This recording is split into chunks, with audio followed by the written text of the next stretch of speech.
सुप्रभात बच्चों। प्यारे बच्चों, पिछली कक्षाओं में हमने पहले भाग के अंतर्गत कवि सूर्यकांत त्रिपाठी निराला जी का जीवन परिचय समझा था। दूसरे भाग के अंतर्गत कवि सूर्यकांत त्रिपाठी निराला द्वारा रचित पहली कविता उत्साह का सार एवं व्याख्या को समझा था।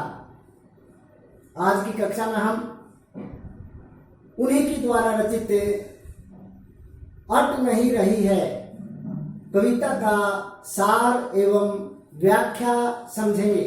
आप सबने ध्यान से समझना है। तो लीजिए, सबसे पहले प्रस्तुत है आपके सामने अट नहीं रही है कविता का सार।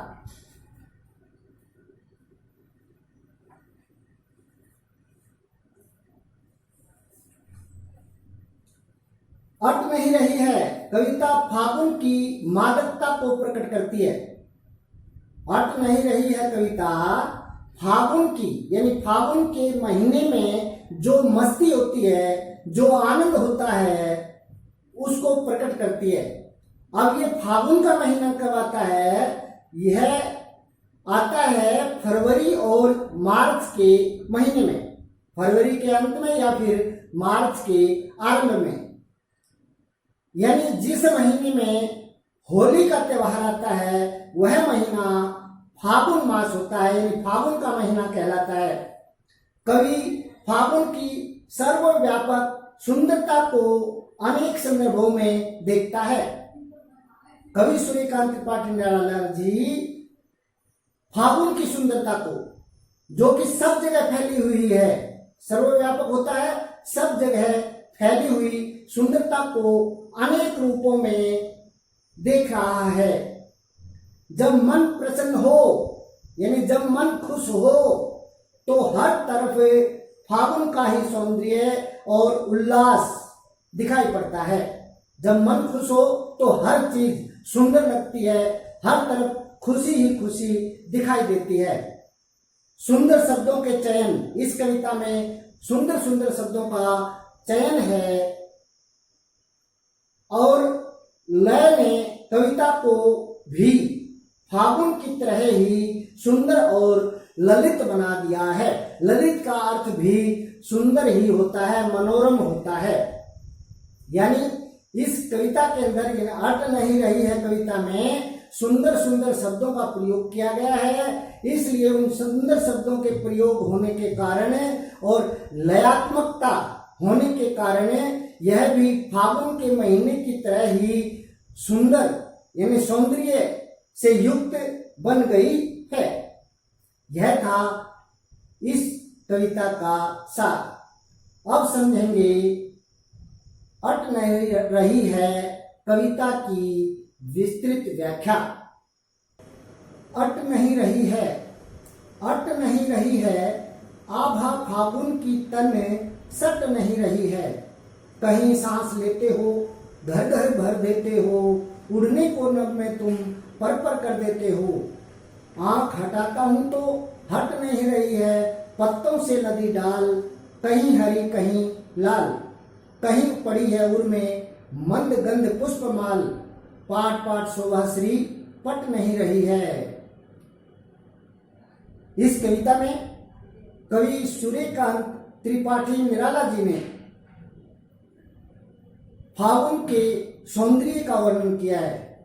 जब फागुन का महीना आता है तो चारों तरफ हरियाली ही हरियाली फैल जाती है।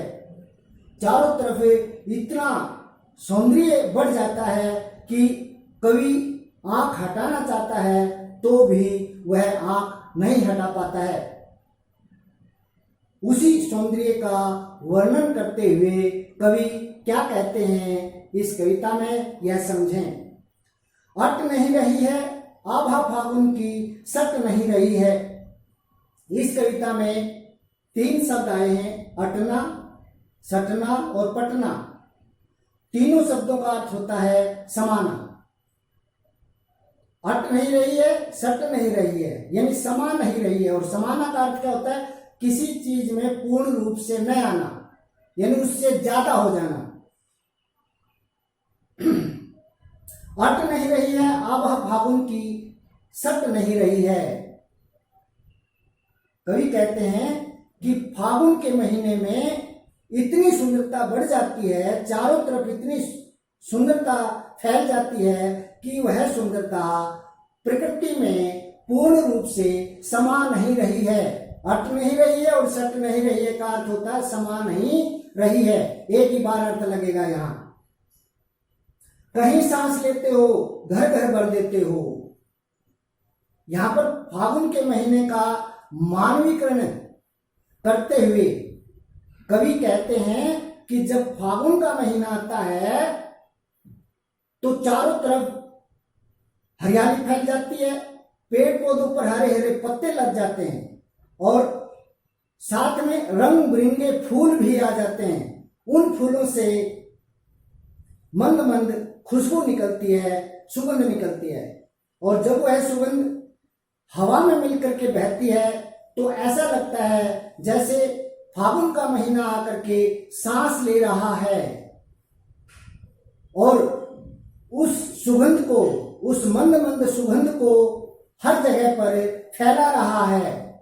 और जब वो उस सुगंध को हर जगह पर फैलाता है तो मनुष्य मस्ती में झूम उठता है, मनुष्य का मन खुश हो जाता है। जब मनुष्य का मन खुश होता है तो क्या कहा आगे, उड़ने को नभ में तुम पर कर देते हो। तो ऐसे कर मनुष्य का मन ऐसे करता है जैसे कि वह पंख लगा करके, जिस तरह से पक्षी पंख लगा करके पूरे आसमान में विचरण करते हैं, ठीक वैसे ही उस खुशनुमा माहौल में, उस मस्ती के माहौल में मनुष्य का मन भी ऐसे करता है जैसे कि पंख लगाकर आसमान में, नभ होता है आसमान, आसमान में उड़ जाए। इतना सौंदर्य है, सर्वव्यापक सौंदर्य है, यानी सौंदर्य सब जगह फैला हुआ है।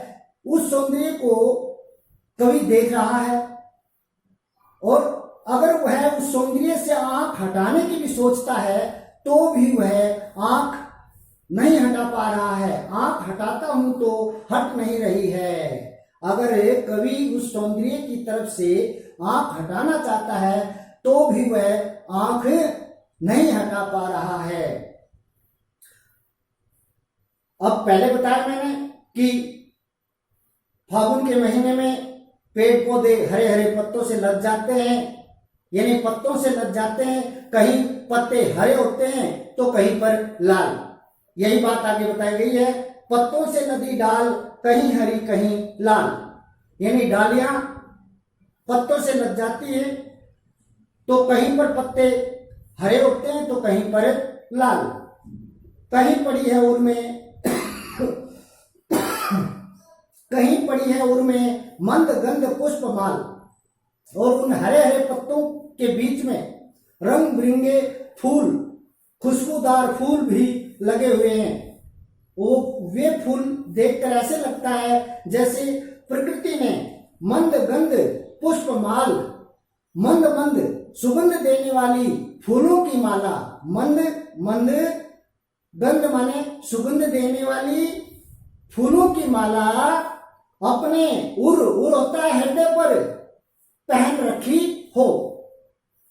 पाट पाट शोभा श्री पट नहीं रही है।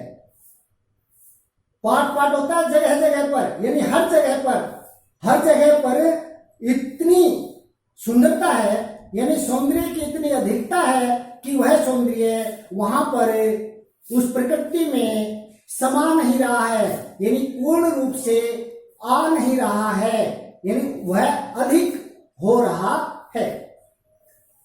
यह थी आपकी कविता अट नहीं रही है। उम्मीद करता हूं सबको अच्छे से समझ में आ गई होगी। आपने भी इसको दोबारा से अच्छे से समझना है। धन्यवाद।